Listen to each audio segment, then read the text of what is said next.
할렐루야. 오늘도 하나님의 사랑과 은혜가 풍성히 넘치기를 소망합니다. 우리가 기도할 때 인용하는 말씀 가운데 하나가 30배, 60배, 100배의 복을 주옵소서라는 기도입니다. 근데 이 기도의 근거가 되는 말씀이 바로 씨 뿌리는 비유의 말씀이에요. 오늘 우리가 읽은 누가복음에는요, 100배의 결실 이렇게만 나오지만 이 동일한 말씀이 마태복음과 마가복음에 나오는데 거기에는 30배, 60배, 100배로 나오죠. 이 말씀을 우리가 잘 아는 것 같으면서도요, 사실은 잘 몰라요. 기억에 남는 것은 30배, 60배, 100배밖에 없습니다. 그래서 이제 우리가 기도할 때마다 30배, 60배, 100배의 복을 주옵소서라는 기도를 하죠. 게다가 이 말씀의 초점을 어디에 두느냐에 따라서 주장하는 내용도 완전히 달라져 버리기도 합니다. 씨 뿌리는 사람에게 초점을 맞추면은요, 뿌려지는 밭에 상관없이 항상 씨를 뿌려야 한다라는 것이 돼요. 그러니까 이게 씨가 길가에 떨어지던 바위에 떨어지던 가시덩굴에 떨어지던 좋은 밭에 떨어지던 항상 씨를 뿌려야 된다라는 거죠. 그러다가 좋은 밭에 떨어지면 30배, 60배, 100배의 결실을 맺어진다라는 거예요. 근데 이것이 또 설교가 밭에 초점이 맞춰진다라고 한다면요, 우리는 옥토와 같은 밭이 되어야 한다, 이런 주제가 되는 것이죠. 그래서 설교도 목회자가 어디에 초점을 맞추냐에 따라서 그 내용이 달라지기도 합니다. 그래서 그런지 씨 뿌리는 비유에 관한 말씀은 우리가 많이 들었어도 사실 그렇게 기억에 남질 않아요. 왜냐하면 이런 말씀 저런 말씀 다양한 말씀을 듣기 때문이고, 그냥 남는 거는 30배, 60배, 100배밖에 없습니다. 그런데 오늘 우리가 보는 이 누가복음에는요, 그마저도 없어요. 그죠? 100배의 결실만 나온다라는 거죠. 그러면 우리는 오늘의 말씀을 어떻게 읽어야 할까라는 거죠. 씨 뿌리는 사람의 초점을 맞추어야 할까, 아니면 밭에 초점을 맞춰서 우리가 다시 한번 이 말씀을 읽어야 할까라는 겁니다. 우리가 오늘 말씀을 함께 살펴보면서 사도 누가는 이 씨 뿌리는 비유의 말씀을 통해서 도대체 무엇을 우리에게 전하고자 하는지 우리가 이 말씀을 한번 이렇게 살펴보면서 은혜를 나누고자 합니다.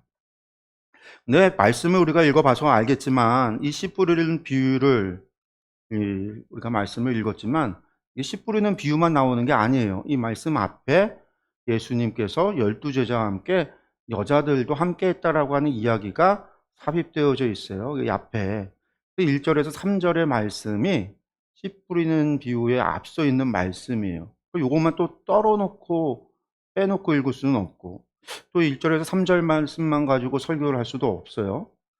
그러니까 이 말씀을 같이 읽었는데 이 말씀은 또 연결이 있는 걸까 관계가 없는 걸까 고민도 된단 말이에요. 누가는 왜 이렇게 썼을까? 우리가 함께 고민해 보면서 말씀을 보자라는 거죠. 우리 한번 말씀 다시 한번 보겠습니다.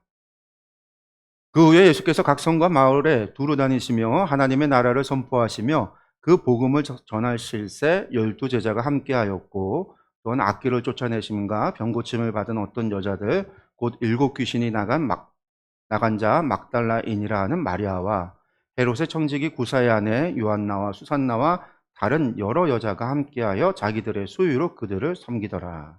아멘. 오늘 말씀을 시작할 때 그 후에라고 시작을 하고 있어요. 우리 한글 성경에도요. 이 얘기는요, 8장부터가 사실은 예수님의 공생의 2년차가 시작이 되는 이야기입니다.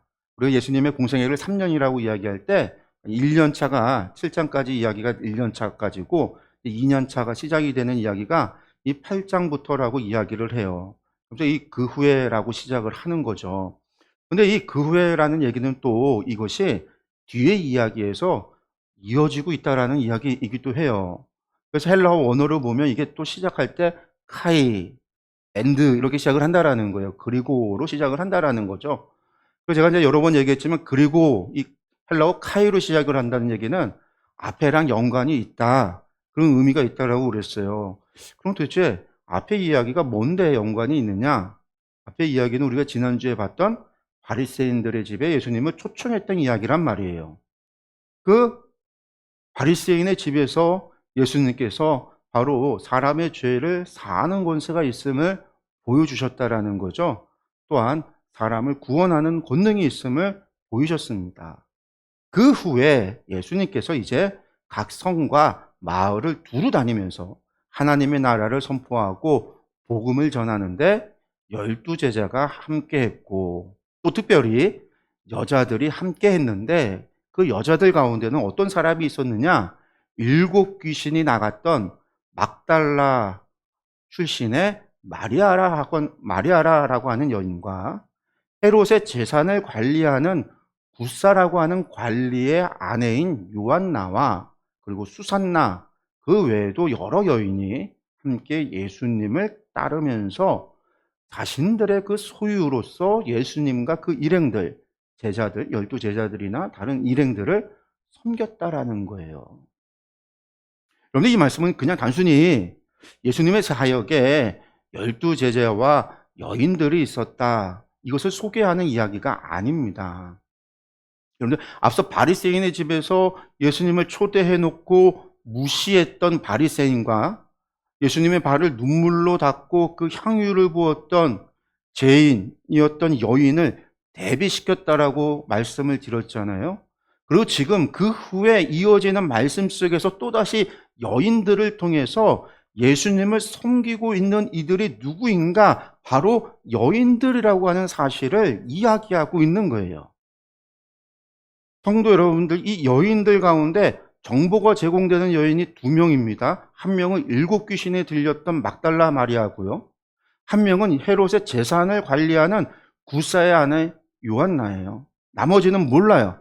수산나라고 하는 이름이 나온 여자 한 명하고 나머지는 전혀 이름도 나와 있지 않은 여인들인데, 근데 이 두 여인들을 우리가 볼 때 이 여인들을 치면은요, 한 명은 7 귀신 들렸던 막달라인 마리아, 계급으로 치면은요, 가장 낮은, 가장 부정한, 귀신 들렸던 여인이었으니까 부정하고 사람들로부터 경계되어져서 마을 바깥에, 보통 귀신 들린 사람은요, 마을에서 쫓겨나서 굴에서 생활하는 그런 여자였을 거란 말이에요.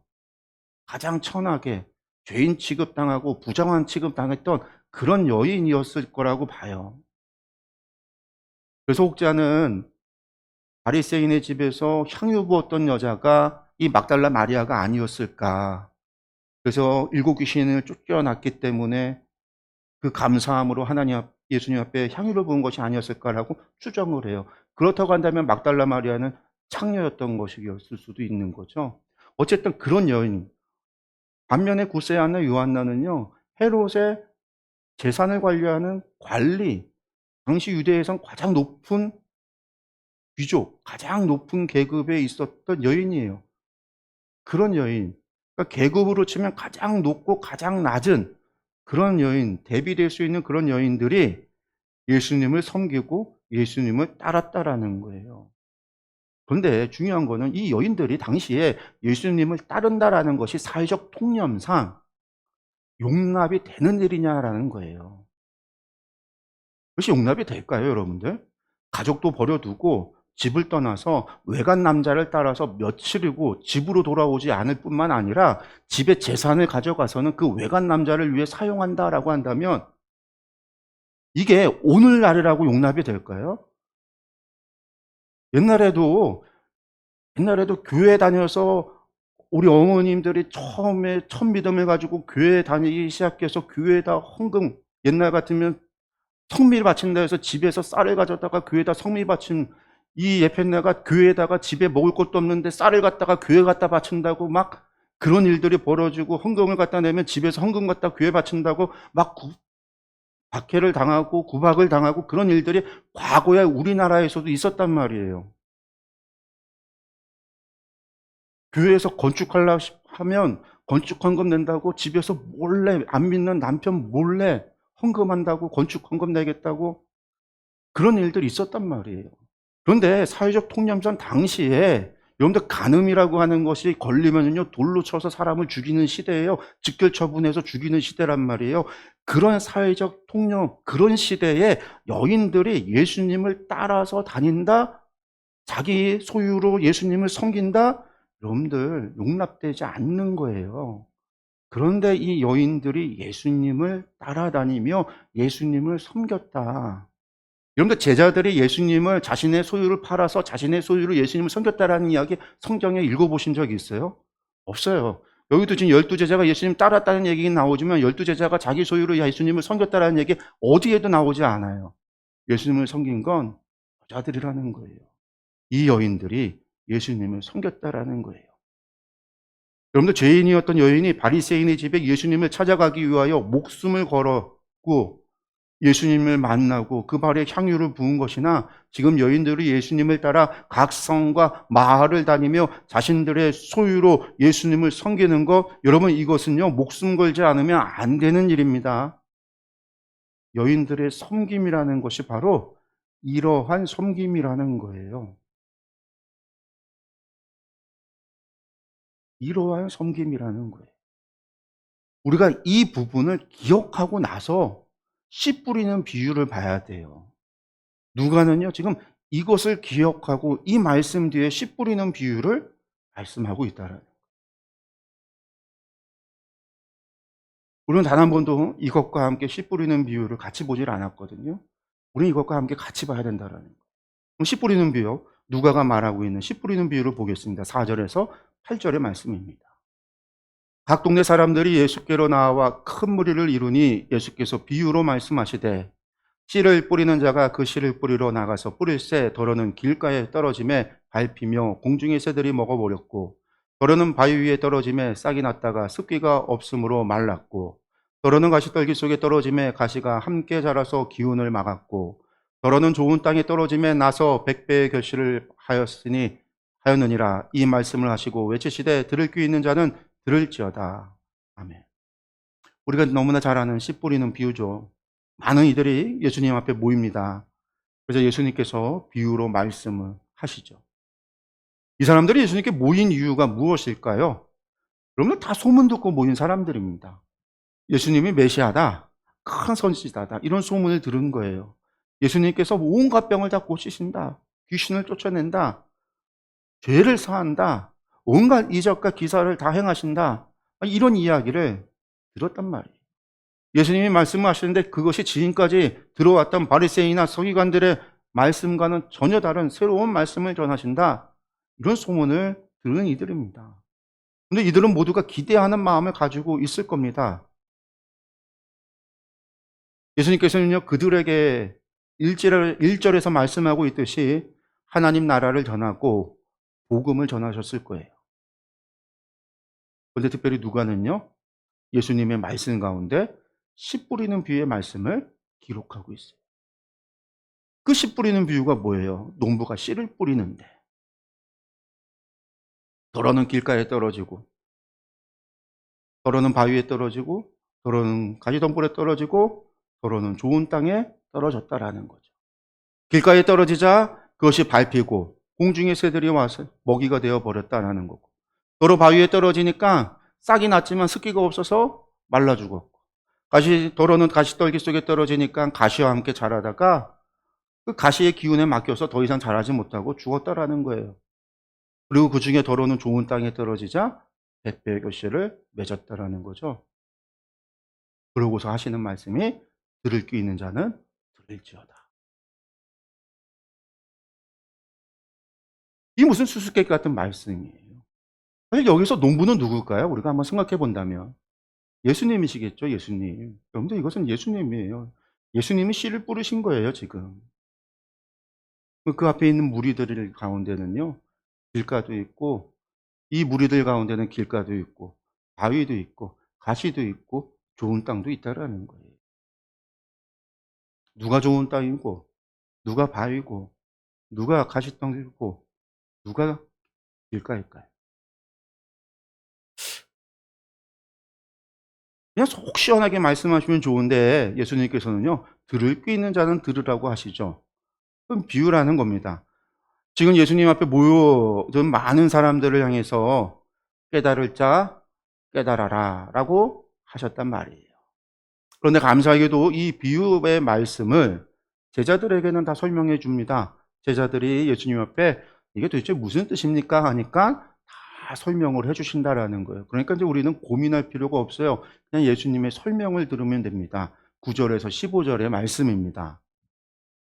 제자들이 이 비유의 뜻을 물으니 이르시되 하나님 나라의 비밀을 아는 것이 너희에게는 허락되었으나 다른 사람에게는 비유로 하나니 이는 그들로 보아도 보지 못하고 들어도 깨닫지 못하게 하려 함이라.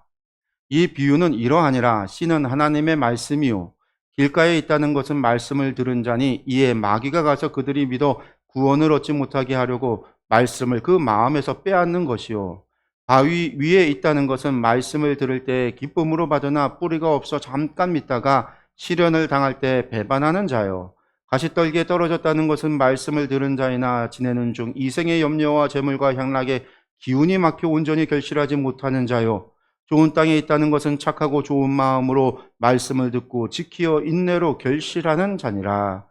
네. 먼저 들을 귀 있는 자는 들으라고 하신 이유가 있습니다. 하나님 나라의 비밀을 아는 것이 제자들에게만 허락이 되었기 때문이라는 거죠. 왜냐하면 그들로 보아도 보지 못하고 들어도 깨닫지 못하게 하기 위함이라는 거예요.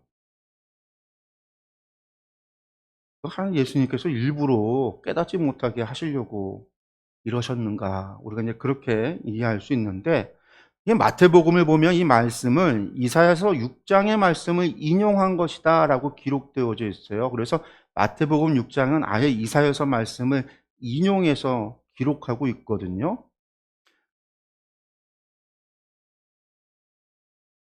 그러니까 이게 그러면 무슨 말씀이냐라고 한다면요. 사실 이 비유의 말씀, 뒤에 이 비유를 설명해 놓고 있는 걸 보면은 사실 뭐 엄청 대단한 비밀이 숨겨져 있는 게 아니에요. 우리가 충분히 다 예상할 수 있는 그런 비유예요. 씨 뿌리는 비유의 말씀이 예상하는 다 그런 말씀이에요. 그럼에도 왜 이런 말씀을 하시는가? 먼저 우리가 이사야서 일단 6장의 말씀 인용한다라고 했는데 그 이사야서 6장의 말씀이 뭔지를 먼저 생각을 해 본다면 이사야가 하나님께 소명을 받을 때 이야기가 6장의 말씀이거든요. 하나님께서 이사야에게 누가 우리를 위하여 갈고 할 때 이사야가 하나님 저를 보내셔서 라고 했더니 하나님께서 그때 이사야에게 하신 말씀이에요. 그게 이사야 6장 8절에서 10절의 말씀인데 한번 말씀 볼게요. 내가 또 주의 목소리를 들으니 주께서 이르시되 내가 누구를 보내며 누가 우리를 위하여 갈고 하시니 그때 내가 이르되 내가 여기 있나이다 나를 보내셔서 하였더니 여호와께서 이르시되 가서 이 백성에게 이르기를 너희가 듣기는 들어도 깨닫지 못할 것이요 보기는 보아도 알지 못하리라 하여 이 백성의 마음을 둔하게 하며 그들의 귀가 막히고 그들의 눈이 감기게 하라. 염려하건대 그들이 눈으로 보고 귀로 듣고 마음으로 깨닫고 다시 돌아와 고침을 받을까 하노라 하시기로. 아멘. 이사야의 소명 이야기거든요. 우리 8절 말씀 우리가 잘 알다시피 하나님께 나를 보내셔서 하는 그 소명 기사란 말이에요. 그러자 하나님께서 너희가 듣기는 들어도 깨닫지는 못할 것이요 보기는 보아도 알지 못하리라 하는 말씀을 합니다. 이게 뭐냐면 이사야가 하나님께 소명을 받고 우시아 왕이 죽는 해에 소명을 받고 하나님의 말씀을 전해도 이스라엘이 회개하지 않을 것에 관해서 하시는 말씀이에요. 네가 나에게 소명을 받고 이제 나의 말을 전한다 할지라도 하나님의 말씀을 선지자가 돼서 하나님의 말씀을 전한다 할지라도 저들이 선지자의 말을 들어도 회개하지 않고 주변 나라가 쳐들어와도 회개하지 않고 나라가 망해져가고 도시들이 멸망하고 사람들이 죽어가는 일들을 경험해도 저들이 마음이 완악하여 회개하지 않고 돌아오지 않을 것이다. 그들의 죄에 대해서 예언하는 거예요. 그게 언제까지냐라고 묻는. 나중에 히스기야 때까지 사내들이 쳐들어와서 히스기야 때까지 이스라엘의 46개 성읍이 다 무너져가는 그런 일들을 겪고 나서야 그때 가서야 그들이 너의 말에 귀를 기울이게 될 거다라고 하는 말씀이 이 말씀이에요. 그러니까 이 말씀이 지금 하시는 말씀이 뭐냐면 예수님께서 하신 말씀이 지금 예수님의 말씀을 들어도 깨닫지 못하는 거예요. 들어도 보지 못하고 깨닫지 못하고 언제 알게 되냐면 결국은 예수님이 죽으시고 부활하시고 나중에 성령님이 오셔야 이 제자들도 보아도 보지 못하고 들어도 깨닫지 못하는 예수님이 말씀하셔도 예수님이 십자가에 달려 돌아가셔도 깨닫지 못하고 알지 못하는 주님이 나중에 부활하시고 성령님이 오셔야 그때야 알게 되는 예수님의 말씀이 바로 그걸 얘기하고 계시는 거예요. 지금 이 말씀 가져다가 당신이 하나님의 나라를 선포하고 복음을 전하고 귀신을 쫓아내고 병자들을 고쳐도 이스라엘 백성이 믿지 않음에 대해서 이것이 마치 그 옛날 이사야 때 유다와 같다라고 말씀하고 있다라는 거죠. 보아도 보지 못하고 들어도 깨닫지 못하는. 그런 같은 것을 듣고 같은 것을 보지만 모두가 같은 마음, 같은 믿음을 갖는 것이 아니라는 거예요. 길가와 같은 사람이 있고요. 바위 같은 사람이 있고요. 가시덤불 같은 사람이 있는가 하면 좋은 땅에 있는 사람도 있어요. 예수님께 모여있는 사람들 가운데 예수님을 적대하는 바리새인이 있는가 하면은요, 예수님을 초대했던 온건한 바리새인들도 있는 거예요. 예수님을 선지자라 여기는 사람이 있는가 하면 예수님을 메시아로 자신들을 로마의 압제로부터 구원할 뿐이라고 생각하는 이들도 있어요. 어떤 이는 예수님에게서 예루살렘의 거짓된 종교 지도자들을 쫓아내고 여호와의 신앙을 회복할 큰 선지자로 여기는 이들도 있습니다. 반면에 어떤 이들은 예수님을 하나님의 아들로, 자신의 구세주로, 자신의 죄를 사하여 줄 메시아로 여기는 이들도 분명히 있어요. 이방인 백부장과 같은 이가 있는가 하면 발 씻을 물 하나 주지 않는 바리새인이 있고, 예수님의 발에 향유를 부은 여인이 있는가 하면 예수님을 따르며 큰 자리 차지할 것으로 생각하는 제자들이 있는가 하면 자신의 소유를 팔아 예수님을 섬기는 여인들도 있다라는 거예요. 네, 그렇습니다. 길가, 바위, 가시떨기, 좋은 땅, 지금 예수님 주변에 있는, 예수님 앞에 있는 이들이에요. 바리새인들은 길가와 같은 이들입니다. 예수님에 관한 소문을 듣고 메시아인가 하지만 자신들의 생각과 다르기에 자신들의 기득권을 위하여 예수님의 복음을 버리니 마귀가 와서 그것을 가져가 버리고 말아요. 예수님을 따르는 많은 군중들은요, 바위와 같은 이들입니다. 이적과 기적을 보면 흥분해요. 예수님께서 당장 무슨 일인가 하실 것만 같습니다. 여러분들 오병이어의 기적을 보면 예수님만 따라다니면요 먹을 걱정하지 않아도 될 것 같아요. 그러나 이들은요 예수님께서 순환을 받으시자 예수님을 배반하는 자들이에요. 예수님을 칭송하고 찬양하던 그 입술로 예수님을 저주하는 입술로 바뀌게 되어버리는 이들이라는 거예요. 제자들은 어떠하죠? 여러분들 그들은 가시떨기와 같아요. 이들은 예수님 곁에서 길게는 3년 동안 배웠어요. 그러나 이들은 예수님의 뜻을 분별하지 못합니다. 이들은 예수님께서 직접 십자가야 순환을 말씀하셔도 그저 누가 오른편에 누가 왼편에 설 것인가에만 관심을 가졌어요. 정말 이생의 염려와 재물과 향락의 기운이 막혀서 온전히 결실을 맺지 못하는 이들이었다라는 거죠. 결국 예수님이 십자가에 붙잡혀 달리실 때 전부 도망가 버렸다라는 거예요. 반면에 여인들은 어떻습니까? 죄인이라 손가락질 당하던 여인은요, 값비싼 향유를 예수님의 발에 부었습니다. 막달라 마리아와 구세의 아내 요한나와 수산나와 다른 여인들은 어떠해요? 자신들의 고향과 집을 떠나 세상에 손가락질을 당해도 인내함으로 예수님을 따르며 자신의 소유물로서 예수님을 섬겼습니다. 착하고 좋은 마음으로 말씀을 듣고 지키어 인내로 결실하는 자, 곧 좋은 땅이라는 거예요. 씨 뿌리는 비유는요, 여기서 끝납니다. 이 비유의 말씀을 보면 우리를 향하여 어떤 땅이 되어야 한다, 이런 명령이 없어요. 사실 이건 말씀하지 않아도 다 아는 이야기이죠. 좋은 땅이 되어야 한다라는 거예요. 뿐만 아니라 씨도 뿌려야 한다라는 거예요. 열심히 씨를 뿌리다 좋은 땅에 씨가 떨어지면 반드시 결실 보게 될 테니 말입니다. 근데 이 말씀을 보면 예수님께서 명령하시는 말씀이 하나 있어요. 이 비유의 말씀을 하면서 예수님께서 하시는 명령이 하나 있어요. 뭐뭐 하라라고 하시는 것이 하나 있다라는 거예요. 그것이 무엇이냐면 들을 귀 있는 자는 들을지어다라는 거예요. 들을 귀 있는 자는 깨달으라라는 거예요. 너희가 깨달아야 한다라는 이야기입니다. 우리는 씨 뿌리는 비유를 그동안 많이 들어왔습니다. 복음의 씨를 뿌리자, 이런 말씀도 많이 들었습니다. 그렇습니다. 복음의 씨 열심히 뿌려야 합니다. 뿐만 아니라 거친 땅을 일구고 돌을 제거하고 가시덤불을 치워 좋은 땅을 일구어야 합니다.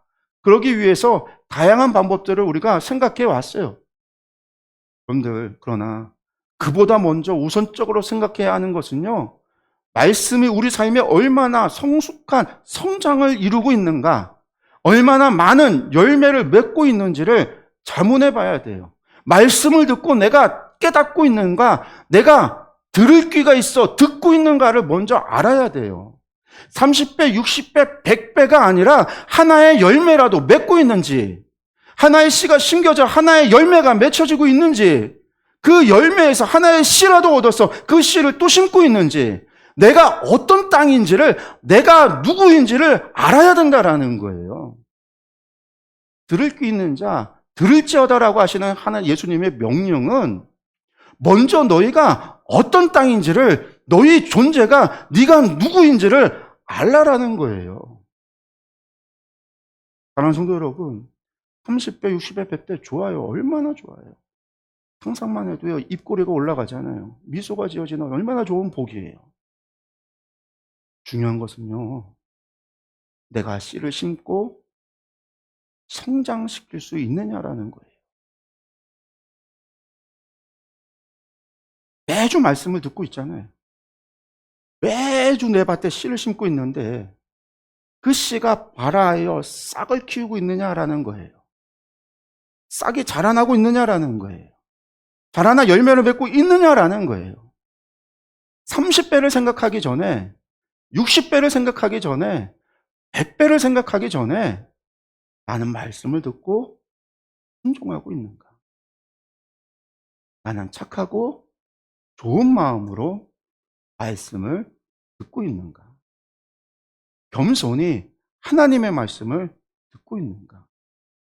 성령님의 도움을 구하여 성령님께서 보고 듣고 깨닫게 하시도록, 성령님께 역사하시도록 자리를 내어드리고 있는가?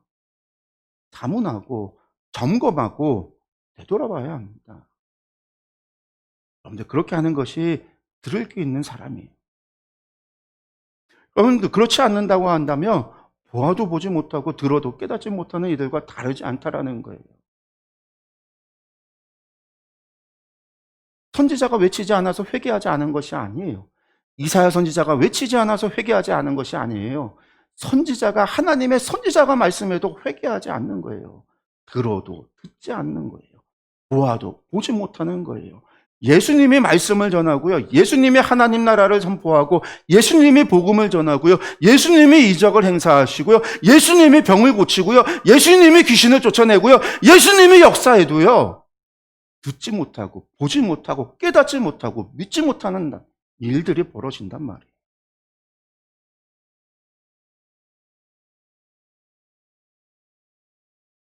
사랑하는 성도 여러분, 먼저 들으십시오. 성령님께 들을 길을 달라고 구하십시오.